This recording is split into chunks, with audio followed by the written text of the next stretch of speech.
Ya, buenas tardes, vamos a saludar a todos. Hoy día estamos a jueves 23 de julio del 2020. Estamos por iniciar un taller de diseño de instrumentos de recolección de datos, en especial diseñado y ofrecido para nuestros estudiantes seminaristas. Ya tenemos conectados a varios acá. Espero que me estén escuchando, ¿no? ¿Sí se escucha bien? Sí, profe, buenas tardes. Hola, buenas tardes. Ya. Hola.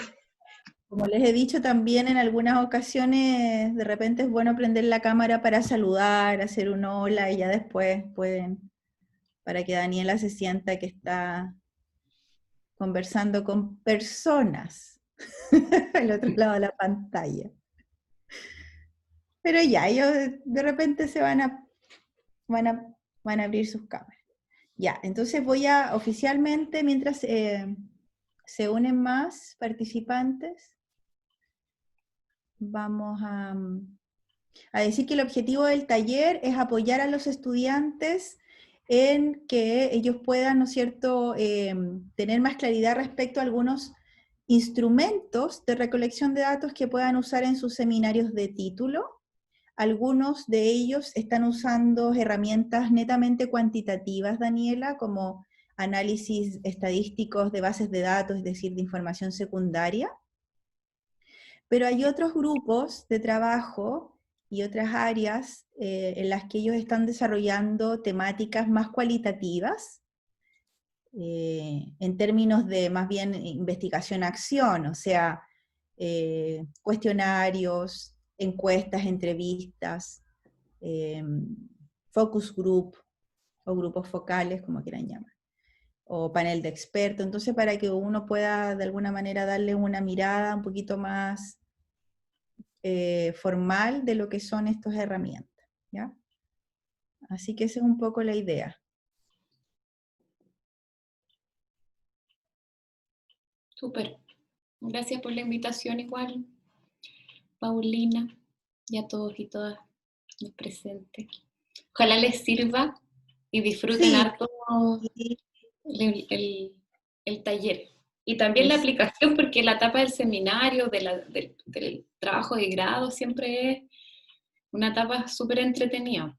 Así que, sobre todo, que lo disfruten, que aprovechen ese momento de investigar tan libremente lo que ustedes quieran algo que y les generar apasiona. conocimiento. Una etapa súper entretenida. Sí, ya Sí. tenemos 31 participantes, que yo estoy acostumbrada al sonido. Discúlpenme, chiquillos, pero yo estoy acostumbrada a que suene tin, tin, y ahora no los escucho, entonces por eso.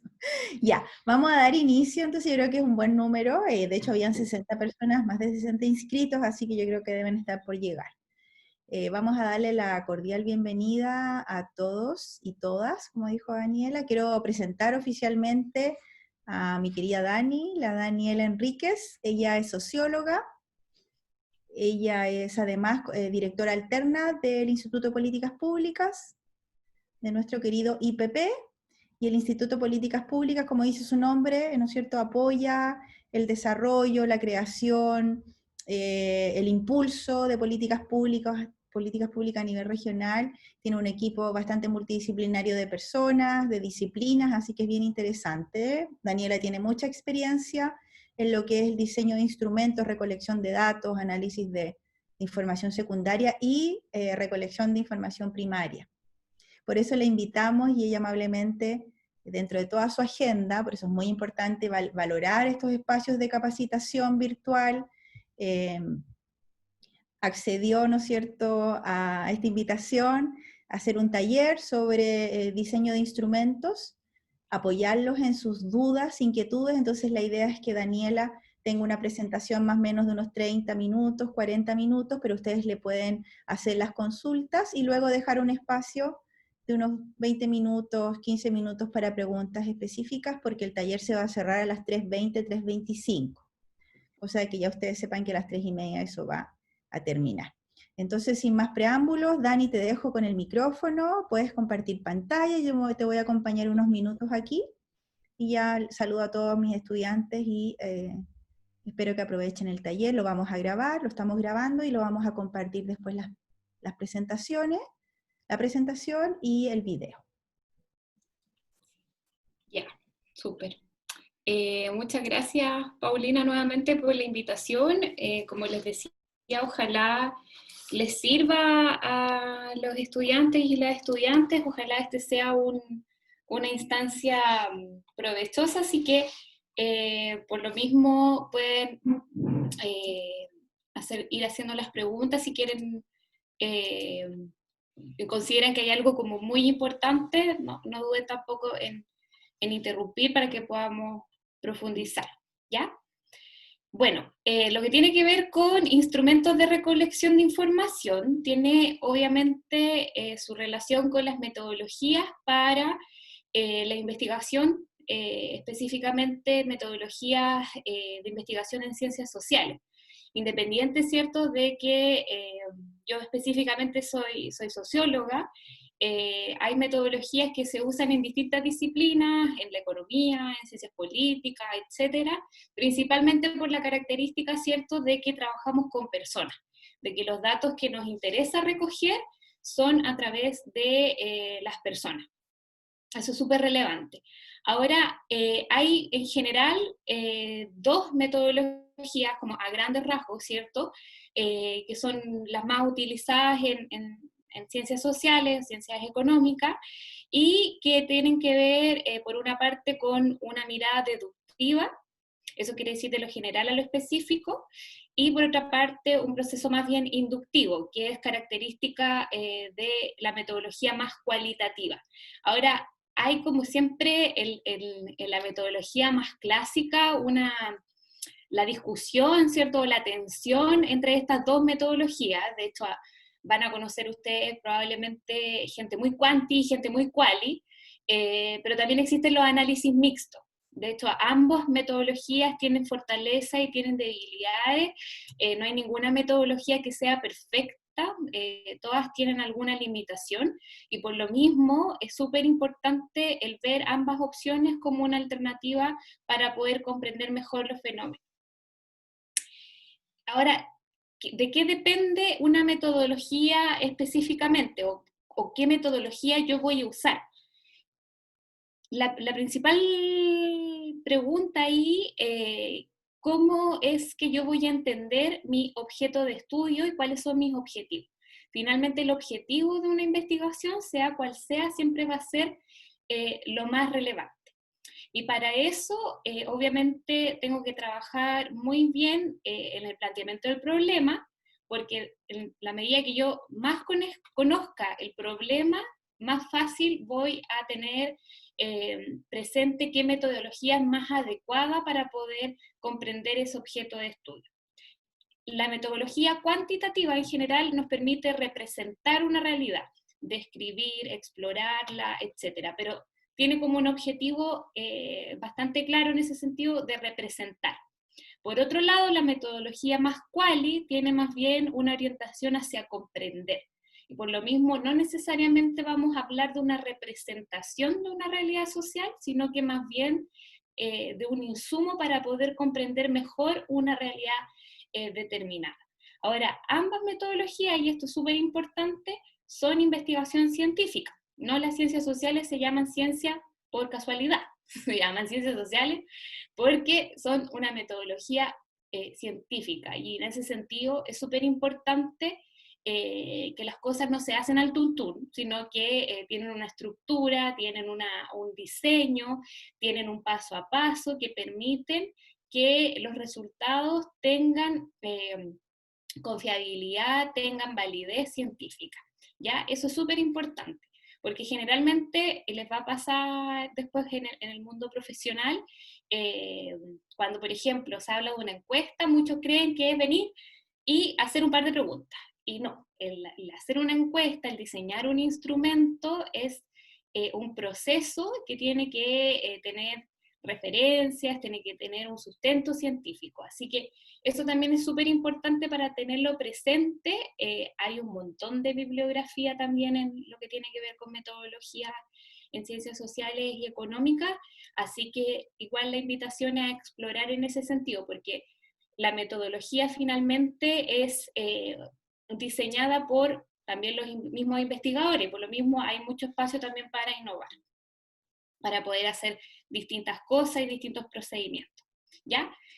Ahora, cuando uno revisa estas dos metodologías, entre lo quanti y lo quali, sin perjuicio, ¿cierto? Como decíamos recién, que se pueden generar modelos mixtos, lo cuantitativo va a tener el foco en los datos objetivos y principalmente la utilización, ¿cierto?, de la estadística, mientras que lo cualitativo generalmente hace el énfasis en los datos más bien subjetivos, ¿ya? Y en ese sentido se apoya mucho en lo que tiene que ver con los significados y con el lenguaje, con la comunicación.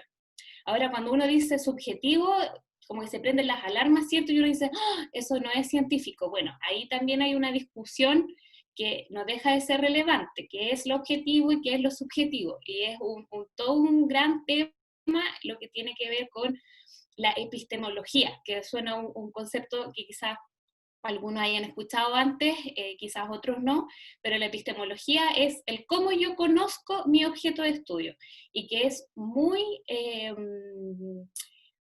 debatido hasta hoy día en ciencias sociales y en economía, porque a diferencia, ¿cierto?, de otras ciencias, nuestro objeto de estudio son las personas, son fenómenos que de alguna forma tienen que ver con un sistema social, con una estructura que no necesariamente son tan parecidos a medir como otros fenómenos, no sé, de la física, por ejemplo, la gravedad, etcétera. Nuestro objeto de estudio es mucho más complejo y multivariado. Por lo mismo, hay ahí un debate muy interesante en cómo conocemos, cómo generamos conocimiento en esta ciencia. Ahora, vamos a empezar por la metodología cuantitativa, en lo que tiene que ver con recolección de datos. Hay obviamente, me voy a saltar lo que tiene que ver con el análisis de fuentes secundarias que ya existen, bases de datos como por ejemplo el censo o la CACEN, etcétera, que son como bien utilizadas, sino que vamos a ir a ver elementos de diseño en relación a que esto pudiera ser utilizado para levantar datos primarios, sin perjuicio que, por ejemplo, la CACEN, la encuesta de caracterización socioeconómica, o el censo, utilizan muchos de los elementos que vamos a ver, y por lo mismo igual les sirve a ustedes conocer cómo se levanta esa información, ¿ya? Ahora, cuando hablamos del diseño en ciencias sociales y económicas, finalmente estamos parados desde un paradigma positivista que tiene que ver con que que hace énfasis, ¿cierto?, en la objetividad, ¿ya? Entonces, eso es súper importante porque va a definir, bueno, hay un dibujito bien sencillo, porque no encontré ni uno más bonito en internet, pero que finalmente lo que quiere decir es que hay un objeto en la realidad y que yo y todos nosotros vemos lo mismo o representamos lo mismo, ¿sí? Eso es más o menos, a grandes rasgos, muy sencillamente, ojalá no me escuche ningún filósofo, la objetividad. Entonces, cuando hablamos de un paradigma más bien cuantitativo, que vamos a utilizar un principal instrumento en ese sentido, que es la encuesta, estamos parados desde esa mirada, desde el supuesto de que yo voy a lograr, o voy al menos intentar lograr la mayor objetividad posible, ¿ya? Eso es súper debatible, es súper filosófico, y quienes les interese ese tema pueden profundizar mucho más. Pero para efectos de poder situarnos en un análisis cuantitativo, vamos a tener presente esa idea, que estamos bajo un modelo o un diseño positivista que creemos que existe una realidad objetiva a la cual queremos representar, ¿ya? A diferencia de lo quali, en lo cuantitativo, sobre todo lo que tiene que ver con un diseño de un instrumento de recolección de información como una encuesta, el diseño es todo, es súper importante.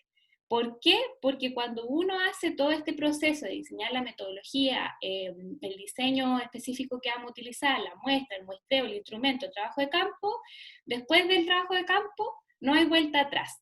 Si yo, por ejemplo, apliqué 1100 encuestas, después, si me doy cuenta, analizando la información, que me equivoqué y que hay una pregunta que no debí haberla preguntado así, ya no tengo nada que hacer. Así que en el diseño cuantitativo es súper importante esta etapa de diseño, valga la redundancia. Todo lo que tiene que ver con el espacio previo a aplicar el instrumento es muy, muy relevante y también por lo mismo muy riguroso y toma mucho tiempo. A diferencia de lo cualitativo, que el tiempo es al revés, el diseño es mucho más flexible y el análisis y el trabajo de campo es mucho más extenso. Entonces, cuando por ejemplo pensemos en una carta Gantt, elemento práctico en ese sentido, cuando estamos utilizando un diseño cuantitativo de una encuesta, por ejemplo, la parte más compleja va a ser toda la etapa de diseño, y por lo mismo la que nos tiene que tomar más tiempo, versus lo quali, que puede ser más flexible en esta etapa. ¿Ya? Dani, una Sí. consulta, que justo yo creo que hay varios grupos de los estudiantes que en la parte del diseño, en este sentido, con instrumentos más bien cuantitativos, han referenciado otros autores o están usando otros instrumentos que ellos pueden adaptar. ¿Puedes un poco mencionar cómo sería el caso cuando está pasando esa situación? Cuando se utilizan instrumentos que ya existen, ¿eso? Claro. Sí, ahí, bueno, hay que revisar de todas maneras si el diseño se adecua a lo nuestro o a lo que efectivamente requeremos. Y por lo mismo sería súper importante el poder testear esos instrumentos, que lo tengo contemplado también hacer como el énfasis en el pretest, para que efectivamente veamos que se puede replicar ese instrumento en la realidad que nosotros tengamos y también con los instrumentos, o sea, con las condiciones que tenemos en determinado contexto. Porque también muchas veces, por ejemplo, a mí me ha pasado mucho que llegan a mí con el trabajo de campo ya hecho, por decir algo, instrumentos de psicología social que utilizaron para poder hacer ciertos testeos y que hay varios instrumentos en Internet. Entonces, llegan con los resultados ya realizados, ya procesados, y resulta que hay problemas de diseño importantes porque no consideraron, por ejemplo, que los sujetos que participaron de la investigación no necesariamente tienen las mismas características para lo cual fue diseñado ese instrumento. Entonces, es súper importante revisar bien esos diseños que se están utilizando para ver si efectivamente y tener toda la seguridad de que se adecúan a mi realidad, al objeto de estudio que estoy trabajando y sobre todo también a los recursos, porque muchas veces se utilizan instrumentos que están diseñados, por poner un ejemplo, para una cierta cantidad de encuestas, por ejemplo, 90 por establecimiento educacional, por decir algo. Y después no tenemos SN, y el instrumento no es válido, de acuerdo también a la literatura, si no tiene SN. Entonces también es súper importante ver cuáles son los requisitos de ese diseño que estoy utilizando y que ya fue elaborado. Pero es de todas maneras súper importante ver esos diseños. O sea, parte también de la definición de cualquier instrumento el revisar otros diseños de investigación. De hecho, como parte de la operacionalización. Gracias. Ahora, como decíamos, hay distintos diseños, esto es como de diseño clásico de la metodología de la investigación, hay muchos manuales, no voy a profundizar en esto, solamente como para tener un paneo general.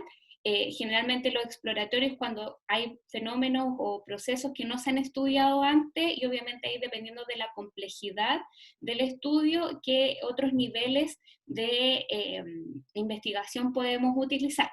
En lo que es ciencias sociales y ciencias económicas, los niveles experimentales o cuasi experimentales también tienen un elemento ético súper importante. Así que eso también tenerlo muy presente, sí.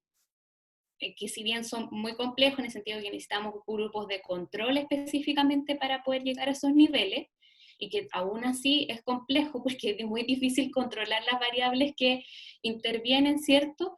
Ahí hay que tener presente un elemento de ética, porque no es venir y experimentar con personas. Así que también tenerlo en consideración. Igual lo vamos a comentar más adelante en las etapas, que es una antes de aplicar el instrumento, pero para tenerlo presente. Y bueno, ahí como decía, generalmente para poder levantar información se utiliza mucho la encuesta, y que por lo mismo es el instrumento en donde ahora vamos a profundizar más. lo más importante en una encuesta es el diseño del instrumento y el muestreo, si se quiere que sea representativo. Eso también es súper relevante. Un instrumento puede no necesariamente ser representativo estadísticamente y no hay problema, también puede ser no probabilístico, pero eso lo tenemos que declarar. No podemos decir el 90% de las personas cree tal cosa y resulta que mi proceso de muestra y de muestreo no es representativo. Con eso hay que tener mucho ojo, porque suele pasar que en las tesis uno hace aseveraciones muy radicales y dice, no, en realidad la gente cree esto, o la gente consume más por tal o tal razón. Y si no tengo un muestreo o una muestra que sea representativa estadísticamente, estoy de todas maneras diciendo algo que no necesariamente es cierto, no al menos con representación estadística, ¿ya? Una cosa es la muestra, otra cosa es el muestreo. Entonces, vamos a revisar en ese sentido que, por una parte, la muestra es la cantidad, ¿cierto?, de personas o de casos que voy a utilizar dentro de mi estudio. Por otra parte está el marco muestral y por otra parte está el universo. Esto es como lo clásico de diseño de la investigación. Ahí pueden revisar con más detalle la diferencia entre el universo y la muestra, pero en general, ¿cierto?, el universo tiene que ver con toda la población que yo quiero representar, si es que estoy utilizando una metodología probabilística para que sea representativa. El marco muestral es de dónde voy a sacar esa muestra y finalmente la muestra con la que voy a trabajar. Es súper importante ahí lo que dice en morado. Si no es probabilístico, no es representativo de un universo. Eso no es malo. Uno puede tener muestras no probabilísticas, son un insumo. De todas maneras, nos sirven para poder comprender mejor cierto fenómeno o cierta situación. Pero súper complejo el hacer afirmaciones que sean como absolutas a partir de una muestra que no es representativa, ¿ya? Eso es súper importante porque suelen haber muchos errores en ese ámbito cuando hay diseños de investigación. Otro elemento que es súper importante, que me voy a, bueno, esto es lo que mencionábamos, comentábamos recién, muestra, marco muestral, universo, pero esto, lo más importante que me interesa también mucho que se queden con eso, es que la magia de la representatividad estadística no está dada solamente por el número, no es solamente la cantidad de personas o cantidad de respuestas o cantidad de casos con las que voy a trabajar, sino que también es súper relevante cómo yo selecciono los individuos o las respuestas que voy a procesar. Y en ese sentido, lo que manda es la aleatoriedad, es decir, que sea al azar y que no haya ningún sesgo para la selección de las personas o de los casos que voy a estudiar. Eso es súper importante porque tiene que ver también mucho con el diseño y el tipo de instrumento finalmente que voy a utilizar. En otras palabras, que todos los sujetos, todos los individuos de mi universo tengan la misma probabilidad de ser seleccionados. No me voy a ir, obviamente, a revisar el tema de la estadística del número propiamente tal, pero en general hablamos, ¿cierto?, de dos muestras, que son por una parte la finita, que son menos de 100.000 casos en el universo, y que generalmente se suelen utilizar 384 casos, que es como el número clásico, y, perdón, al revés, la infinita desconocida es el 384 que se suele utilizar cuando son más de 100.000 casos. Ahí depende, en la fórmula uno puede subir o bajar el nivel de confiabilidad, etcétera, y puede también ajustar la muestra. Pero cuando la muestra es finita, suele ser la muestra un poquito más grande o más parecida al número total del universo. ¿Por qué? Porque finalmente hay menos probabilidades de que el caso se repita. En la medida que el universo es más grande, hay más probabilidades que el caso en teoría se repite, y por lo mismo la muestra generalmente que se usa es la de 384 con 5% de error y con 95% de confianza y 50% de variabilidad. Ahí es meterse en otro tema, pero insisto, más allá de que utilicemos el 384, por ejemplo, en el caso de una muestra infinita, es importante el cómo seleccionamos a esas personas o a esos individuos si es que yo quiero que sea representativa estadísticamente. Ahora, en el muestreo, hay distintos tipos de muestreo y en ese sentido hay muchos manuales que explican tipos de muestreo y todos son de alguna u otra forma inventados o diseñados para que mantengan el principio de la aleatoriedad. Por lo mismo, hay sistemas muy sencillos. Por ejemplo, cuando hay una encuesta que es cara a cara, por ejemplo, aparte de muestrear las manzanas que se van a seleccionar, después que se seleccionan las viviendas que se van a seleccionar, después que tiene que seleccionar al individuo, por ejemplo, se utiliza, y nosotros lo hemos ocupado, es que en la casa uno consulta por el último cumpleaños.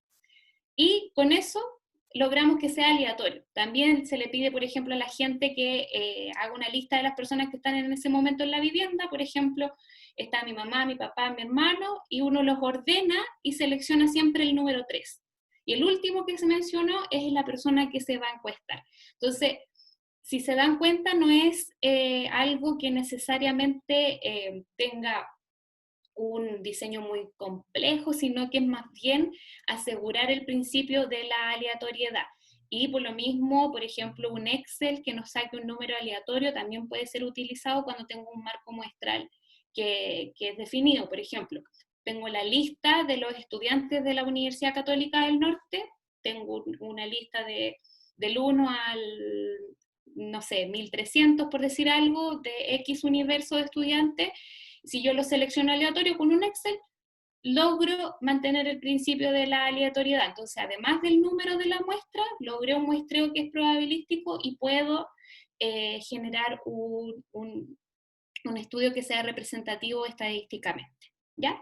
No sé si se entiende el principio, pero eso es lo más importante, el tema del aleatorio, cuando es una muestra probabilística. Si no es probabilística, porque nos limita, por ejemplo, la cantidad de recursos que tenemos para poder aplicarlo, o porque no necesariamente tenemos la información suficiente del universo, bueno, también sirve. También nos sirve una encuesta que no sea no probabilística, solo que hay que tener el cuidado de hacer afirmaciones que sean absolutas, sino que siempre hay que tener en presente más bien como un acercamiento a la realidad y no como una verdad irrefutable.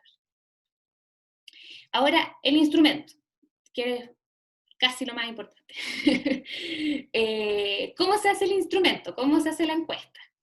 ¿Sientes ofendido cada vez que alguien viene y cree que una encuesta es venir y hacer un par de preguntas? Porque no es así. Hay gente que trabajamos muchos años en diseñar instrumentos y en diseñar encuestas y tiene toda una ciencia.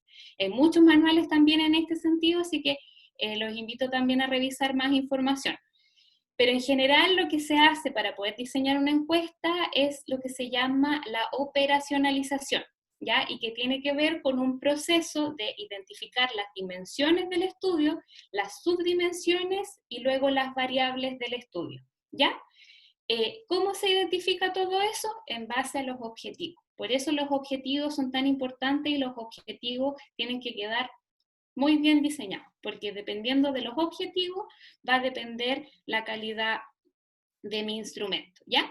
Entonces, cuando hacemos la operacionalización, lo que hacemos, operativamente hablando, es hacer una tablita y que nos permite, a partir del objetivo, descomponer esos objetivos hasta llegar a su partícula de mínima expresión, que es la pregunta, ¿ya? En los objetivos generalmente nosotros utilizamos un concepto, por ejemplo, la valoración, la percepción, la aprobación, etcétera, etcétera, etcétera. No se me ocurren algunos muy económicos porque vengo de lo social, así que las que se me salen al tiro de la cabeza son esos, pero toda dimensión que está dentro de mis objetivos las tengo que descomponer en subdimensiones para después recién hacer las preguntas y desarrollar con más precisión las variables, ¿ya? Parece fácil, pero es un proceso bien complejo y que tiene que quedar muy bien desarrollado para que mi información, una vez que la levante, no tenga problemas de consistencia. Por ejemplo, típico que quiero preguntar X cosa, quiero, no sé, profundizar respecto a cierta temática y me olvidé de incorporar ciertas variables dentro del instrumento. Entonces, para que eso no pase, o que la precisión no fue la suficiente, y por lo mismo todos mis resultados estén malos, tengo que tener un buen proceso de operacionalización, que va a depender a su vez de los objetivos. ¿Ya? Entonces, para poder profundizar un poquito más acá, que es casi el corazón de toda encuesta, tengo, ¿cierto?, un objetivo que está claramente identificado y que es el que estoy midiendo, estoy explorando. Por ejemplo, describir las características del trabajo doméstico en contexto de pandemia según la percepción de las mujeres en situación de teletrabajo. Es un objetivo general, pero ahí ustedes ven en rojo, hay distintos elementos que son ya mis dimensiones de estudio. Entre paréntesis, yo ya tengo un marco teórico, ya he revisado bibliografía, ya he revisado también otros diseños que comentábamos recién, ¿cierto? Que de hecho lo voy a enfatizar después, pero todos esos conceptos ya tienen un trabajo previo, generalmente. Generalmente no estamos inventando la pólvora, generalmente ya hubo muchos y muchas que estudiaron esto antes que nosotros. Así que revisar con mucho cuidado cuáles son justamente esas dimensiones que yo voy a trabajar, ¿ya? Luego, para poder identificar, ¿cierto?, las dimensiones y las subdimensiones, yo lo que les recomiendo es hacerse las preguntas de por qué, cómo, dónde, cuándo, etc. O sea, el trabajo doméstico tiene una descomposición. ¿Qué es el trabajo doméstico? ¿Cuáles son, por ejemplo, los tipos de labores, los espacios donde se realiza, quiénes lo realizan, cómo se realizan, cuáles son los insumos que se requieren para realizar trabajo doméstico, tiempos que se realizan en el trabajo doméstico, la frecuencia? Y si yo voy a profundizar después en los tipos de labores, voy a profundizar, por ejemplo, en el aseo, la cocina, la ropa, por decir algo, que son distintos tipos de tareas que yo desarrollo dentro de el trabajo doméstico. Y después recién voy a poder identificar bien la pregunta. Por ejemplo, ¿qué tipo de tareas del trabajo de doméstico usted desarrolla? Luego de ver el tipo de pregunta, cuando yo ya llegué a ese nivel, voy a poder identificar bien las opciones de respuesta, ¿ya? Y en ese sentido voy a poder identificar cuál es el tipo de variable que estoy utilizando dentro de mi instrumento. Pueden haber preguntas de selección múltiple, pueden haber escalas Likert, que también son súper utilizadas y que son súper útiles, sobre todo para poder hacer encuestas rápidas, que es un proceso bien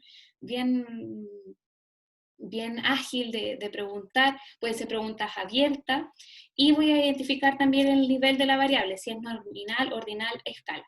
En general, voy a tomar un poquito de agüita. En general, el nivel escalar, es decir, que sea numérica, que sea desde el 0, ¿cierto?, al número que sea, es una súper buena escala, o sea, valga la redundancia, pero es una súper forma de medir en las encuestas, porque yo la escala la puedo transformar en ordinal, la puedo transformar, por ejemplo, en bueno, muy bueno, malo, muy malo. Y también la puedo transformar en nominal, bueno, malo, ¿ya? Lo nominal en general no tiene un orden, lo ordinal sí tiene un orden y lo escalar es más bien numérico. Puedo hacer ese proceso hacia atrás, puedo transformar la escala en ordinal a nominal, pero no puedo al revés. Entonces, como ustedes saben, hay muchos estadísticos que se utilizan y que requerimos un nivel escalar. Entonces yo recomiendo utilizar niveles escalares y después poder procesarlos, recodificarlos para otros niveles y no al revés, porque si yo pregunto, por ejemplo, si me gusta mucho, mucho, poquito, nada, después ya no puedo transformarlo en escalar. Podría, sí, es forzado, pero eso tiene implicancias porque uno no se lo preguntó así a la persona. Entonces, por lo mismo, estaría ya tergiversando los resultados porque estaría asignándoles un número que no necesariamente es lo que la persona quiso establecer. Entonces, yo recomiendo utilizar escala y de ahí hacia la recodificación. Ahora, otro elemento que es súper importante ahí, ¿cuál es el tipo de escala más adecuado? Bueno, depende mucho de muchas cosas. La escala del 1 al 7, la que se utiliza en la escuela, es muy buena porque la gente la procesa rápido y tiene un marco conocido por todos, que es del 4 hacia abajo es malo y muy malo, pero depende mucho de las características de la pregunta, las características también del mismo instrumento, cuánto tiempo tenemos y la forma de aplicación. La otra escala que se usa harto es de 5 y la otra escala que se usa harto es la de 10. Tienen toda su debilidad y su fortaleza. Yo ahí les recomiendo que revisen igual la harta literatura porque, y también obviamente revisar otros instrumentos que se hayan hecho de la misma variable para que también sean comparables, sobre todo si yo quiero después tomar mis resultados y compararlos con otros. Pero como ven, este proceso no es fácil y no es rápido, sino que es un proceso bastante lento y que tiene harto detalle en cada una de las etapas para poder descomponer mis objetivos hasta llegar a la pregunta. Y como decía, pueden haber preguntas que sean abiertas, que generalmente se da cuando no tenemos muchos antecedentes respecto a las posibilidades de respuesta, preguntas cerradas, que pueden ser de respuesta múltiple o solamente una respuesta, depende también de lo que busco con esa pregunta. La escala Likert, que son aseveraciones con las que las personas generalmente tienen que poner un nivel de acuerdo. Yo pongo sentencias, por decirlo así. La pandemia es lo más terrible que ha sucedido en mi vida. Y la gente tiene que escalar del 1 al 7, del 1 al 5, del 1 al 10, dependiendo de la escala que estoy utilizando. Algo súper importante en ese sentido, utilizar la misma escala en todo el instrumento, para evitar confusiones, para que la gente, porque si no nos empezamos a enredar. Si primero empecé con una del 1 al 7, después me pasé a una del 1 al 5 y después la terminé diciendo que me dé respuesta del 1 al 10, voy a tergiversar los resultados porque la persona probablemente se confunda. Otra herramienta que se utiliza para poder, en lo práctico, para poder mejorar eso, es siempre asociar el número a la categoría de palabra. Por ejemplo, el 1 significa tal cosa, el 2 significa otra cosa, el 3 significa otra cosa, y cuando son encuestas presenciales o son encuestas que uno visualiza, como por ejemplo una encuesta online, se pone en la pantalla o en la imagen y cuando son aplicadas por otra persona se le muestra una tarjeta para que así la persona visualmente también tenga más facilidad para poder responder. Eso es súper importante, utilizar siempre la misma escala. Yo recomiendo, si vamos a hacer un instrumento cuantitativo, no utilizar en general preguntas abiertas. ¿Por qué? Porque voy a tener que recodificar toda esa respuesta, voy a tener que ponerles categoría y después generar integrar toda esa respuesta y generalmente hay mucha dispersión. Por ejemplo, si yo le pregunto a la gente, ¿cuáles son los principales problemas de la región de Coquimbo? ¡Pum! Va a aparecer un montón de respuestas y por lo mismo probablemente no logre afinarla a un nivel de suficientes respuestas para poder hacer mi análisis. Así que yo en general recomiendo no hacer preguntas abiertas cuando estamos trabajando con encuestas. Y otro elemento súper importante, los filtros. Hay preguntas que requieren filtros. Por ejemplo, si voy a preguntar cuestiones respecto al trabajo, no puedo preguntárselo a todos, porque hay que preguntarle solamente a las personas que están trabajando remuneradamente. O si voy a preguntar cosas respecto a los estudiantes, si no es estudiante no me sirve. O me sirve quizás, pero para otra pregunta, y por lo mismo tengo que generar filtros. Y por lo mismo, hay ciertos tips, considerar muy relevante, siempre incluir un no sabe, que aunque sea no sabe, hay que tener el cuidado que no represente una respuesta en sí mismo. Hay veces que el no sabe sí es una respuesta. O sea, ¿qué quiero decir? Si yo estoy preguntando por nivel de conocimiento, ¿cuánto conoce usted a la intendenta de la región de Coquimbo, por decir un ejemplo? El no sabe o no la conoce, para mí es una respuesta, y por lo mismo hay que tener cuidado ahí de ponerlo como una opción de no aplica o definitivamente no responde, ¿ya? Que es distinto. Hay que hacer esa distinción porque, por ejemplo, el no sabe en esa categoría, en el nivel de conocimiento de la primera autoridad regional, sí me sirve como un dato. Por lo mismo hay que tener cuidado de no confundirlo como una respuesta de descarte, porque generalmente el no sabe, no responde, no se utiliza para hacer los análisis, ¿ya? El otro, ¿cuál? También se agrega porque generalmente, aunque yo hago una lista exhaustiva de las categorías de respuestas, generalmente hay algo que se me va, y por lo mismo poner el otro, ¿cuál? Porque me va a servir también para futuro mejorar el diseño. El no aplica, si hay casos que, por ejemplo, voy a preguntar por internet, voy a un sector rural, tengo que tener la opción de no aplica, porque quizás en el sector no hay internet, y por lo mismo no voy a estarle preguntando la calidad como 5 veces a la persona si no tiene internet. Y en ese sentido, súper importante el filtro anterior, si tiene o no tiene internet, para poder seguir en esa respuesta. Generalmente el no sabe, no responde, se integra en una sola categoría de respuesta porque eso facilita la aplicación.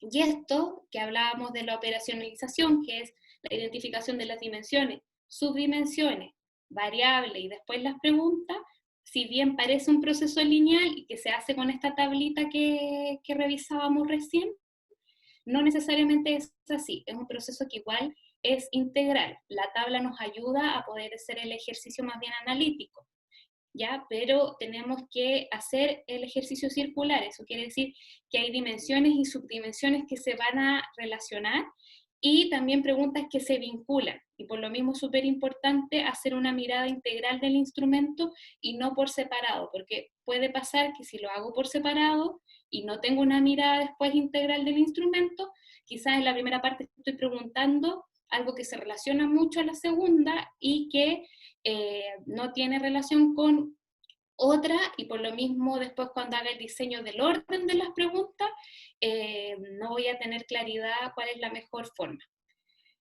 Ahora, ¿cómo operacionalizar? Y esto es súper importante a propósito de lo que comentábamos con Paulina. Obviamente los objetivos son lo principal, pero tengo que tener obviamente mi marco teórico ya desarrollado, ya listo y totalmente completo. Haber revisado otros estudios y otros diseños. Ya generalmente cuando estamos investigando algo no somos los primeros o las primeras, y por lo mismo hay que revisar otros instrumentos que se han hecho, sobre todo si quiero comparar los resultados. Si quiero decir, por ejemplo, la confianza en las instituciones tiene X resultados en la región de Coquimbo y a nivel nacional es X, tengo que ojalá utilizar la misma escala y ojalá medir las mismas instituciones, porque si no después no voy a poder hacer comparación de esa información.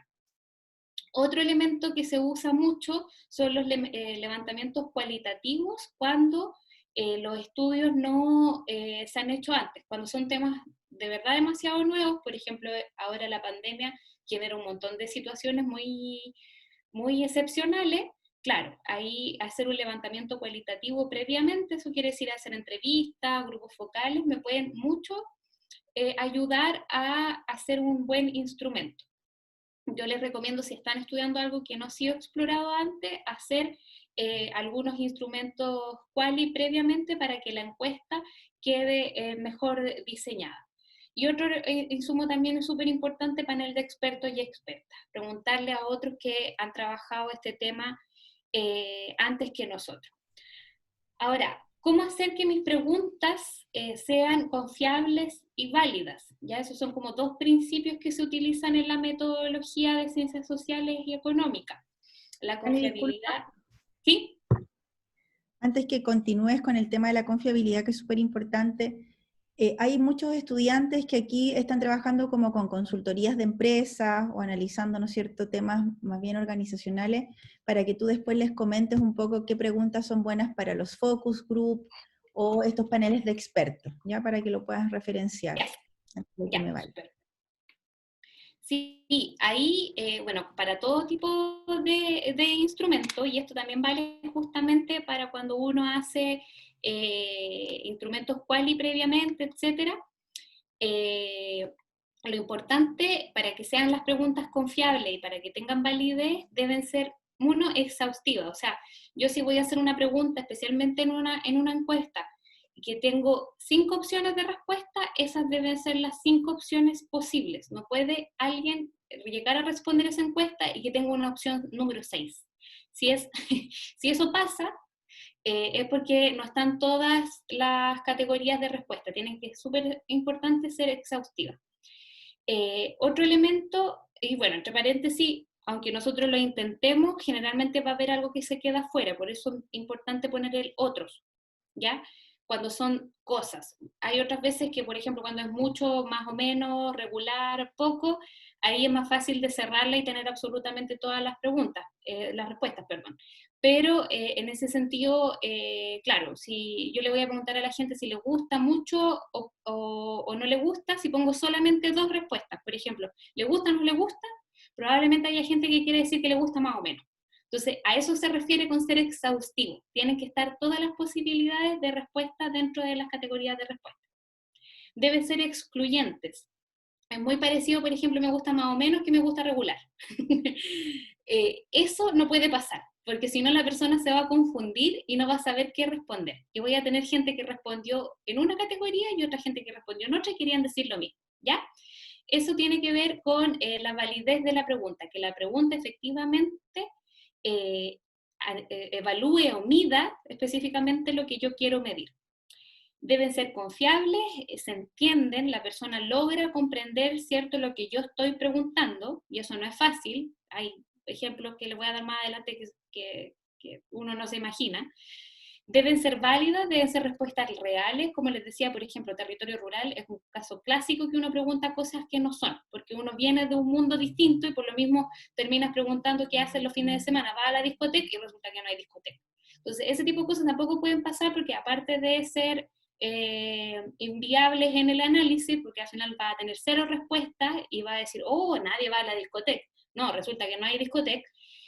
También son impertinentes y son imprudentes con las personas, y eso obviamente va a generar rechazo y la gente no te va a terminar de responder la encuesta, y eso también es súper importante, aparte de ser poco ético. Sí, no hay problema. Lo otro es que deben ser precisas, fijar tiempos, espacios y límites. Por ejemplo, ¿cuál es su comida favorita? Estamos estudiando, no sé, Chile, la comida internacional, estamos estudiando qué cosa. Entonces hay que fijarle límite a la persona, porque quizá yo quiero saber cuál es la comida que más le gusta a la gente para comprar en el supermercado, y resulta que me dijeron sushi. Entonces no me va a servir esa respuesta y no va a tener espacio dentro de las categorías de respuesta. Entonces hay que fijar límites. ¿Cuáles son las comidas que a usted más le gusta cuando va al supermercado y que, no sé, prefiere comprar de manera preparada, por decir algo? Entonces hay que fijarse muy bien en esos detalles para que efectivamente lo que yo obtengo de respuesta sea lo que estoy buscando. Ahora, en ese sentido, ¿quién es el mejor evaluador o evaluadora del instrumento? Y ese es el encuestado o encuestada, ¿ya? Y esto jamás se puede omitir, jamás de los jamases. El pretest, que es el probar el instrumento antes de hacer el trabajo de campo, sobre todo en una encuesta cuando la encuesta es masiva. Revisar si los encuestados, si las preguntas se entienden, si los encuestados responden lo que yo estoy buscando. Ejemplo que nos pasó hace poco. Preguntamos respecto a la compra de alcohol. Y nos empezaron a preguntar, nos responder que tomaban los fines de semana. Resulta que nosotros nos estábamos refiriendo al alcohol gel. Entonces, y a mí no se me cruzó por la cabeza que alguien podía interpretar el alcohol como alcohol de beber.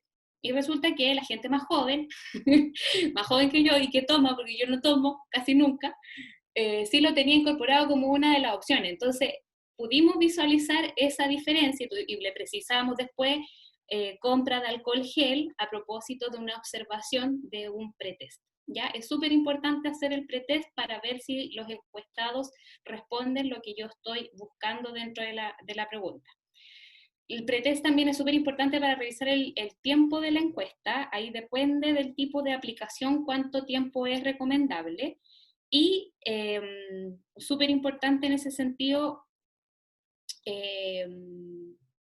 tener consideración en que cada tipo de aplicación tiene sus propios tiempos. Las encuestas cara a cara son más largas, las encuestas telefónicas son más cortas, las online son más cortas también porque la gente aguanta menos tiempo en la respuesta online. Revisar la calidad de las categorías de la respuesta, si son exhaustivas y excluyentes, si son reales, pertinentes, si son éticamente prudentes. Revisar también los tiempos de cada pregunta. Por ejemplo, alguna vez yo he preguntado sobre porcentaje y la gente se enredó entera y después empezaron a sumar ahí mismo en la pregunta, entonces fue un desastre. Mejor ese tipo de preguntas no funcionó, en el pretest me doy cuenta y la transformo a otro tipo de respuesta. La forma en que se pregunta, quizás una variable muy compleja si es cerrada, quizás toma mucho tiempo y es mejor que se haga de otra manera, y por lo mismo le cambio la estructura. Ahora, después de haber hecho la operacionalización, recién empiezo a armar la encuesta y ahí recién empiezo a poner cada parte en su lugar, ¿ya?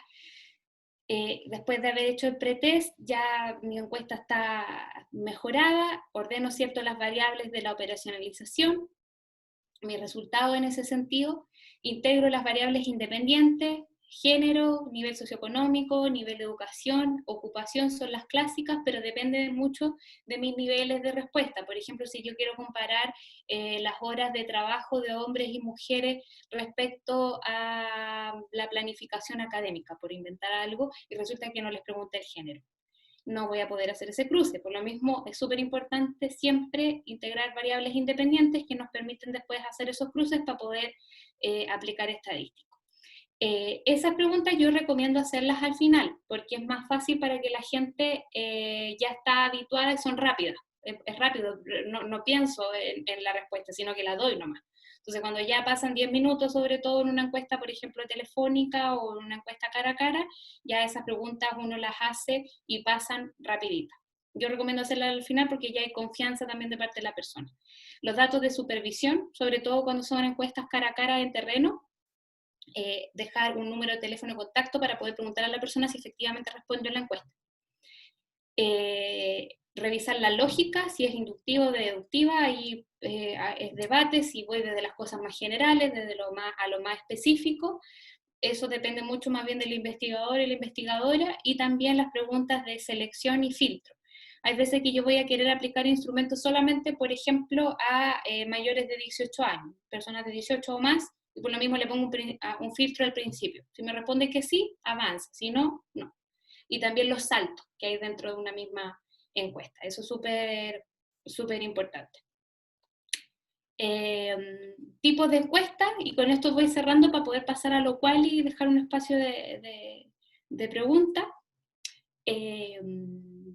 Administrada, eso quiere decir que otra persona hace la encuesta, y que son las telefónicas, las presenciales o las cara a cara, y las autoadministradas, que son generalmente las de online, en formato online, o puede ser en papel. Hoy día obviamente estamos utilizando muchísimo esas encuestas porque no tenemos posibilidad de hacer instrumentos presenciales.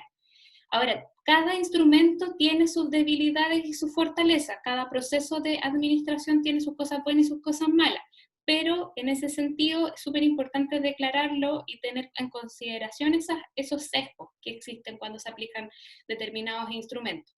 La autoadministrada online generalmente no puede ser muy extensa y generalmente no es probabilística, a menos que se usen paneles ya establecidos u otra estrategia para lograr esa aleatoriedad. Lo bueno de la online es que es económica, hay un montón de plataformas para poder hacerla, se tabula sola, porque generalmente las plataformas sacan el Excel automáticamente versus las puestas en papel que hay que después digitarla. Puede tener un súper amplio alcance, podemos llegar a mucha gente en distintos territorios. Las redes sociales se utilizan mucho para focalizar y no hay sesgo en el aplicador, o sea, la persona responde directamente a la encuesta, y por lo mismo no hay una persona que interprete la pregunta y que pueda de repente integrar un sesgo. La administrada en papel también no puede ser muy extensa, esas suelen aplicar, por ejemplo, cuando son encuestas de satisfacción en algún servicio, que por ejemplo se dejan sobre el mesón y la gente las contesta. También tienen la ventaja que son económicas y permite focalizar en un lugar o a un público, y también no hay sesgo del aplicador. La telefónica principalmente es limitada por el uso de celulares. Antes era fantástica, ahora ya no tanto. Ya no, en realidad. En general las encuestas telefónicas tienen harto sesgo y tienen, de hecho, un sesgo por nivel socioeconómico, porque ahí depende mucho también de dónde se haya obtenido la base. Muchas veces las bases se obtienen de empresas de cobranza, y por lo mismo hay un nivel, generalmente una tendencia hacia niveles socioeconómicos más medios y bajos. versus las encuestas cara a cara que tienen mejor representatividad estadística si tengo un buen diseño muestral. Lo malo de la encuesta cara a cara es que es muy costosa y es compleja en logística.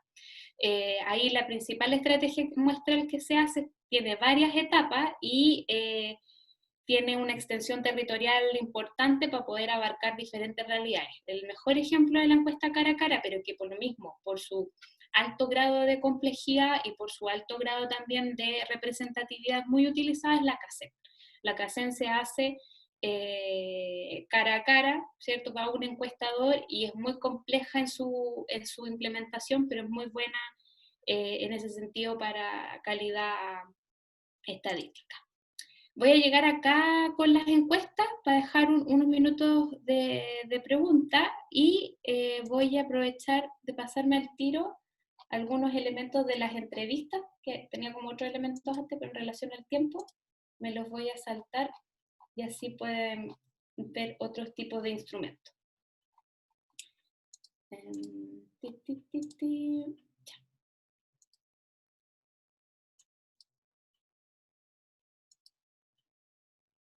Eso como para cerrar los elementos de encuesta. En los instrumentos cualitativos es bien diferente la situación, ¿ya? ¿Por qué? ¿Me escuchan, cierto? ¿Todo bien? Porque se me perdió el cosito del Zoom. Sí, sí escuchamos. Ya, muchas gracias, porque no sé dónde quedó la barra del Zoom. En el caso de los instrumentos cualitativos se utiliza la misma estrategia, ya que es la operacionalización, el mismo proceso que hablábamos recién, pero a diferencia de los instrumentos cuanti, en los instrumentos cualitativos, las pautas dependen mucho del tipo de estudio, del paradigma. No quiero aquí profundizar en este tema, si alguien tiene interés puedo compartirle literatura, pero en lo cual hay muchos paradigmas y muchos enfoques desde los cuales se hace investigación social, ¿ya? Aquellos que son cualitativos más subjetivistas, eso quiere decir que no van a creer en la objetividad como una realidad posible para un estudio, sino que van a estar siempre pensando en que la realidad se construye y por lo mismo es más bien un trabajo de poder comprender esas construcciones subjetivas. Van a ser muchos diseños más flexibles, ¿ya? Que tienen muy poca estructura y que son más bien considerados lo que se llama diseños emergentes, ¿ya? A diferencia de la encuesta, en lo cualitativo yo tengo mucha más flexibilidad durante el proceso, ¿ya? Depende un poco ahí obviamente del investigador y la investigadora que está evaluando qué juicio va a hacer si eso está bien o está mal. Hay un debate ahí bien complejo, pero en general se recomienda, ¿cierto? Obviamente tener los objetivos bien definidos, hacer el proceso de operacionalización y después hacer el análisis y llegar a las conclusiones, pero hay quienes van a permitir, por ejemplo, si hago algunas entrevistas, puedo después mejorar para otro diseño la aplicación para poder hacer grupos focales u otro tipo de instrumentos, ¿ya? Ahí depende mucho de los tiempos, en comparación a lo cuantitativo, en ese sentido también es más económico porque los instrumentos son más acotados y generalmente los aplica el mismo investigador, no requiere un ejército de encuestadores, ¿cierto? Sino que más bien lo aplico yo mismo. En general se reconoce que existen las entrevistas individuales, las entrevistas grupales y las notas de campo. Les comento sobre las notas de campo porque es algo bien lejano a la disciplina en general de la economía, pero es una súper buena herramienta que también pueden utilizar quienes estén interesados, los que son más bien instrumentos etnográficos que también son súper interesantes de realizar. Cuando hablamos de entrevistas, las entrevistas pueden ser estructuradas, semiestructuradas o entrevistas en profundidad. Cuando son entrevistas estructuradas, tengo una pauta mucho más rígida, ¿ya? Yo tengo estas preguntas, obtengo estas respuestas. Siempre son preguntas abiertas. Por ejemplo, ¿cómo observa usted la situación de la pandemia? Y ahí nunca preguntar, ¿le gusta o no le gusta la pandemia?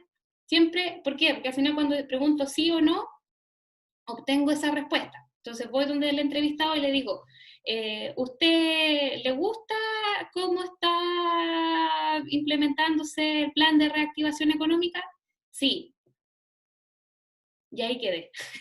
Entonces lo que tengo que hacer ahí es preguntarle cómo, cuál, qué. Ese encabezado no se les olvide nunca. Tienen que siempre cuando hacen entrevistas, sean entrevistas personales, individuales o sean entrevistas grupales de cualquier tipo, ¿cómo?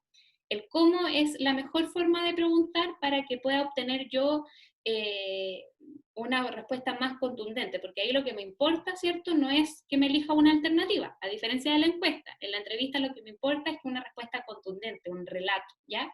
Que haya ahí una explicación. Entonces, es distinto preguntarle cómo evalúa usted el proceso de reactivación económica, y ahí la gente va a poder lanzar su opinión, ¿ya?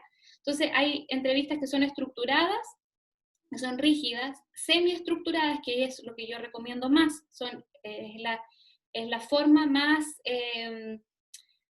adecuada en general cuando uno tiene un objetivo bien definido y también permite cierta flexibilidad para poder introducir nuevas preguntas en la medida que se va desarrollando la entrevista. Y las entrevistas en profundidad son más bien cuando uno está trabajando en mucha profundidad con algo mucho más cualitativo, por ejemplo, percepciones, discursos, etc. Yo recomiendo en general, semiestructurada es una buena forma para poder procesar información. Cuando hablamos de entrevistas grupales hay distintos tipos y ahí en los manuales van a ¿Profe? encontrar de todo, ¿sí? Profesora, disculpe, por casualidad usted estaba mostrando pantalla. ¿Está mostrando algún Ay, PPT o sí, algo? sí, Es que no sí, lo no me veo están viendo. hace rato. Mentira, con razón. Le estaban escribiendo en el chat. Ay, sí, porque no vi el... Ahí sí. Ahora Eso sí. por el chat. Ya.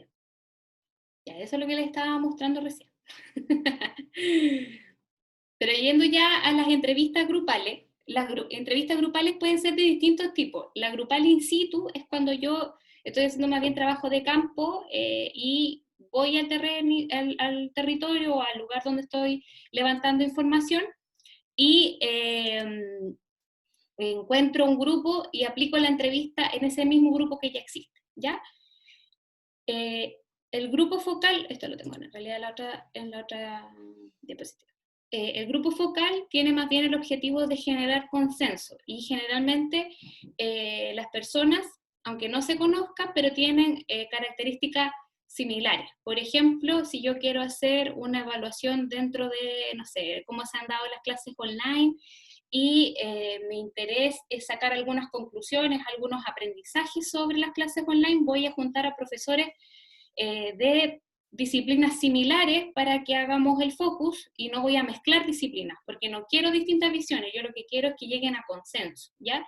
Ese es como el principal objetivo del focus group, por eso se llama focus group, porque se focaliza en un tema, pero sobre todo porque quiero sacar conclusiones con ese mismo grupo, y son conclusiones que de alguna u otra forma no tienen diferencias por las distintas posiciones que tienen las personas que participan.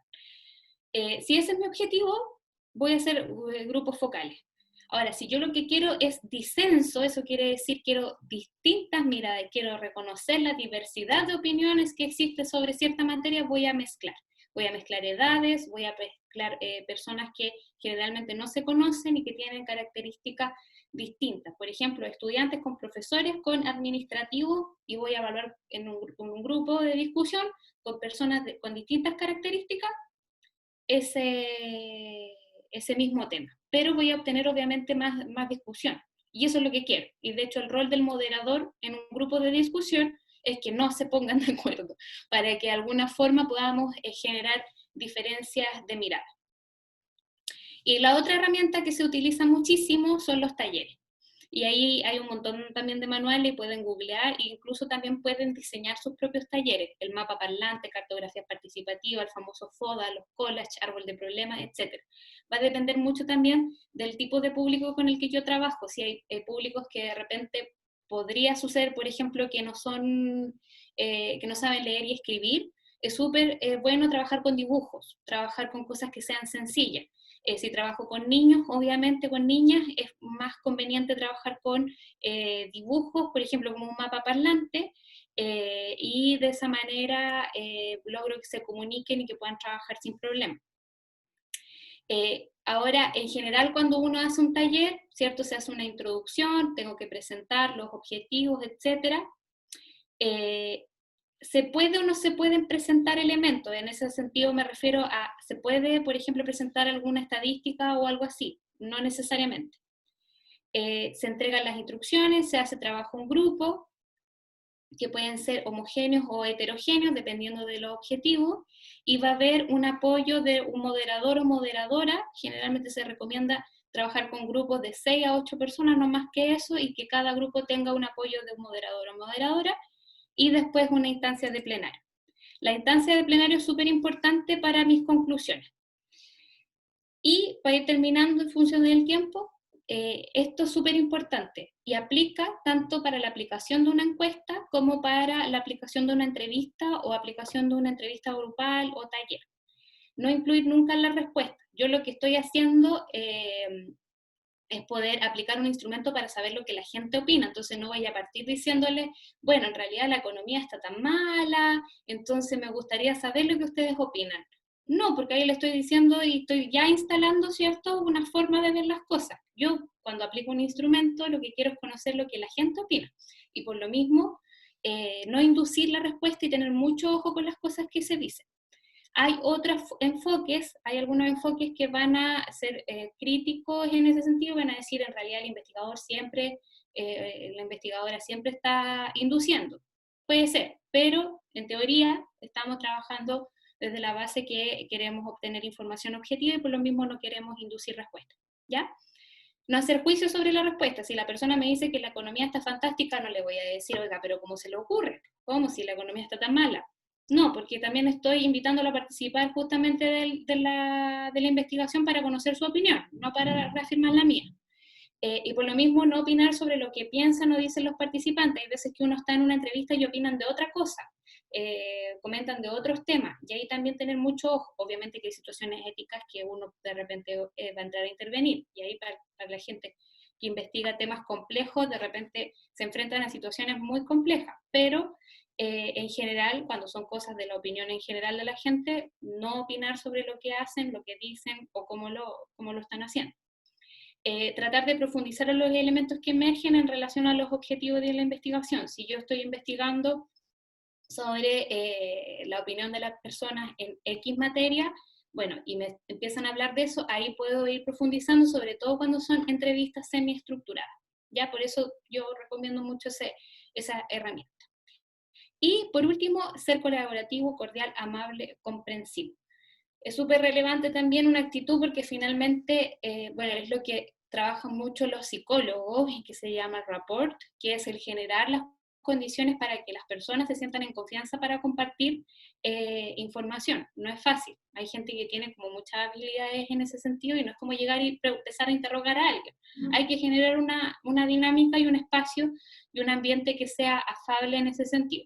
Y por lo mismo, cuando son instancias presenciales, hoy día no podemos ser cordiales en el espacio, ser también precavidos en la forma en que nos dirigimos a las personas, ser respetuosos, obviamente, ofrecer algún cafecito, etcétera, para que la gente también se sienta cómoda y pueda compartir la información que amablemente nos están compartiendo. Eso, para dejar algún espacio, no sé si hay alguna consulta. Dice, ya, nos tenemos que ir ya. Les voy a compartir la presentación de todas formas, así que ahí después si quieren profundizar, si hay algún material o página web para investigar sobre cómo hacer encuestas o donde se pueden ver ejemplos, SurveyMonkey, yo les recomiendo harto, tiene una versión gratuita que se pueden utilizar si quieren hacer encuestas online. El manual de investigación más clásico que se utiliza es de Hernández Sampieri, y ahí hay también hartos elementos para poder profundizar. Las cartografías participativas es cuando a las personas se les entrega un mapa un mapa impreso grande, y a las personas se les pide intervenir sobre ese mapa. Por ejemplo, se utiliza mucho cuando son participaciones ciudadanas respecto a intervenciones en espacios públicos. Por ejemplo, se va a construir determinados espacios verdes y uno trabaja con mapas, ¿cierto? Y le entrega ciertas figuras a las personas para que vayan colocando dónde, por ejemplo, les gustaría colocar una plaza o otro tipo de equipamiento urbano. Esas son las cartografías participativas y que también se utilizan para otro tipo de intereses. Ahora, lo importante no es tanto la actividad que se hace, sino el relato que emerge de eso, ¿ya? Y eso es súper importante, la instancia del plenario. En ese momento es cuando nosotros tenemos que poner mucha atención y poner ojo en lo que están conversando las personas. Obviamente eso se graba. Detalles sí, que no lo alcancé a mostrar en la diapositiva, pero siempre que se va a grabar en los instrumentos cualitativos hay que pedir permiso. ¿Ah? Eso se llama consentimiento informado y también tiene que ir en las encuestas. Suele ir en la primera parte, en la parte de la introducción. Se pone los objetivos del estudio y se le pregunta explícitamente a las personas si quieren participar del estudio. Eso es súper importante. Nadie está obligado a participar y por lo mismo ustedes con ese documento también se resguardan de esa situación. Libro para el diseño de metodología de investigación cualitativa. Hay un autor que se llama de apellido Valles, que es muy recomendado en ese sentido. Técnicas cualitativas de investigación social, así se llama. Yo creo que lo encuentran en internet, pero probablemente también esté disponible por ahí en PDF. Y me preguntan qué tips recomienda para diseño de metodología de estudios documentales. Para el estudio documental es como otro taller, pero súper importante ahí hacer planillas de registro, ¿ya? Hay hartos modelos que uno puede encontrar en internet que son como fichas para poder ir sistematizando la información de cada documento. ¿Qué tipo de entrevista o dinámica tiene mejores resultados para levantar información de un panel de expertos? El panel de expertos en general es bien preciso, o sea, puedes hacer una encuesta a expertos y en ese sentido poner algunas preguntas más abiertas. Cuando se hacen panel de expertos generalmente uno tiene unas 10, 15 personas dependiendo de la variable. Por ejemplo, el Banco Central ocupa más o menos como una muestra de 90 o 100 expertos para el tema de las expectativas económicas. Y claro, son preguntas mucho más cerradas, porque le preguntan derechamente a los expertos y expertas cuánto cree usted que va a subir el IPC, por decir algo, ¿ya? Ahora, también se pueden hacer focus con expertos, es súper bueno, porque los hace ponerse de acuerdo, ¿ya? Y ahí tú te quedas con una conclusión. Eso es súper bueno para trabajar con quienes saben de algún tema en específico, y se pueden hacer online. O sea, hoy día, por ejemplo, a propósito de tecnologías de la información. Entiendo que la grabación la van a subir, no sé bien en dónde, así que ahí habría que consultarla a Paulina. ¿Cómo hacemos que las encuestas online sean probabilísticas? Una gran pregunta. Es difícil, ya, porque tendrías que tener un marco muestral muy preciso para poder sacar estadísticas representativas. Ahora, la recomendación en ese sentido es que una encuesta online sea muy, muy masiva. Ojalá tengas una muestra muy grande de acuerdo a las características del universo, y ahí hay que calcularlo, pero que tengas una muestra muy grande y muy parecida al instrumento, o sea, al universo, perdón. Ahí, por ejemplo, aplicar ponderadores es súper relevante. ¿Habrán talleres de tratamiento de estadísticos con datos secundarios? No lo sé, habría que preguntarle ahí a la escuela, pero obviamente ahí hay hartos expertos dentro de la misma escuela que pueden trabajar ese tema. Si pueden preguntarme cosas por correo, sí, de todas maneras. Les voy a dejar mi correo acá en el chat, y así si tienen más dudas, me escriben. Es daniela.enriquez@ucn.cl, ¿sí? Y bueno, esto es harto en el sentido de que es bien complejo, tiene mucha bibliografía. Googleen, Google Académico, metodología de la investigación, hay mucho material. La metodología en general es un ámbito muy, muy desarrollado. y por lo mismo van a encontrar paper para todo, o sea, desde el tipo de escala, cuáles son los mejores diseños, cuánto es lo que tiene que durar una encuesta, cómo hacer una entrevista, etcétera, etcétera. Así que yo los invito igual en ese sentido a profundizar, les voy a estar compartiendo la información y ojalá les sirva esta instancia, disfrútenlo, insisto, disfruten investigar porque es generar conocimiento, así que igual en esta oportunidad van a poder hacer estudios de lo que ustedes quieran. Y eso, y ojalá sea también relevante para otros y pueda ser una experiencia gratificante, ¿ya? Así que muchas gracias, nos estamos viendo, los dejo, tenemos otra actividad igual, así que los invito igual, es con el Rodrigo Sfeir sobre economía circular, así que si quieren participar, ¿ya? Muchas gracias.